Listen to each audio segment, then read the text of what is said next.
I'm sure when they first arrived helping on the big reservation, some of those schools were in difficult straits, not a lot of resources, and the sisters used what they had, came up with new inventive ways to teach and to adapt to the culture, to appreciate the culture.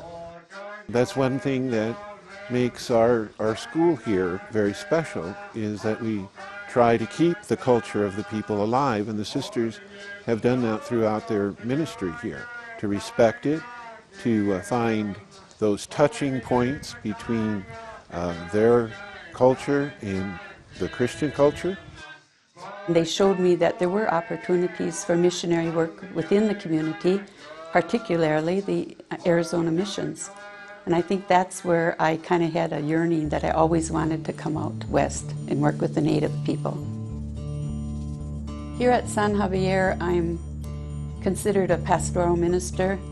I wear lots of hats. I'm the religious ed director for the after-school program. I'm in charge of RCIA, teenagers, confirmation classes. I train altar servers. I do baptismal instructions for adults who are having babies baptized. I like the variety of things that I do, and that's where I really feel like I get energized and come alive. Now you're going to take this outside one and pull it over the middle one. There you go. Because Sister Carla is a Franciscan sister, and she's open and willing to accept how we are and the things that we do and understand it in whatever way she can. The reservation has a lot of needs that are very much like any place else, but I think they're compounded because it's kind of isolated from the big cities. There's more poverty. Housing is still not up to standards. I know people who still live in traditional homes with dirt floors, no indoor plumbing, no electricity, and so their life is very basic. A big gang problem has developed, I think, because the young people have not been taught their traditions and their culture. They don't know who they are. So they're seeking an identity. Well, for me, going to school here, we learned a lot from them, how to take care of the church and all kinds of things. I learned a lot from the sisters. They taught me how to run classes for sacramental preparation, like for the children. Children that are going to make their first communion, they're going to make their confirmation. They taught me how to do that and how to do baptism preparation for people that are going to be baptized, their babies. They really helped, the autumn grow in their Christian lives. They've worked with so many people out here, and I think a lot of them have that faith because, of the sisters that worked with them all throughout the years. Right now they're missed. They know they were going to leave, and they train people to carry on for them. I think that the simplicity of life, being content with what you have and not always going after better and greater things. That if you have a house and food on the table, it's okay. Franciscan and gospel living. I see it. It's lived. It's real. Their whole concept of faith and their relationship with God, it's part of everything they do.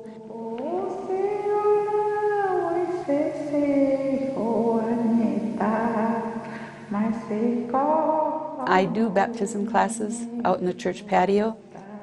I set up 6 stations for the symbols of baptism, and then I meet with all of them and basically talk about their responsibilities as parents and godparents. This church, there's something about it. People come here and they'll say, we feel something in this church that we don't feel in other places. And I believe it's the faith that's been here for 200 years, and that's just kind of absorbed in the walls, and you absorb it when you're present in the church. So to see it being restored and renewed, I think it gives the people hope that, you know, their faith is going to live on. Even though there's difficult times, their lives are very chaotic, many times broken down like the church looked. But we can rebuild the church, we can also rebuild our lives.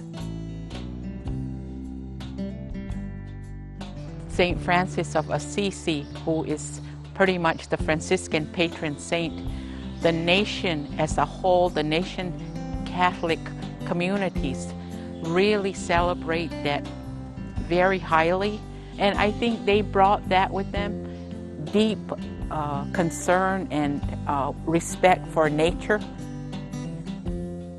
And then the idea of the presence of all these saints, you know, and their spirits, plus all the spirits of the people who've gone before us that were part of this church. It's just awesome when you sit and think about it. Also, the idea that we've been here it's like we're a stable community within a very chaotic society. And I think the people, they see that. You know, we're here, we're not going to go away. They know we're praying for them.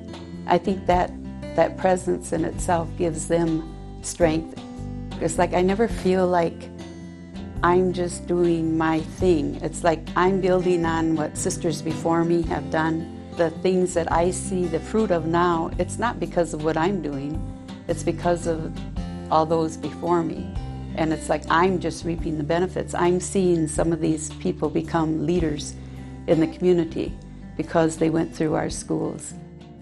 You know, Paul, in his journeys around the Areopagus, drew upon co-workers, women and men who would help him in their ministry. And I see the Franciscan Sisters of Christian Charity as great co-workers on whom I depend and I trust and I know do great work on behalf of the Lord and in behalf of our diocese. Know that the world needs you and that God calls you, and we invite you to be a Franciscan Sister of Christian Charity.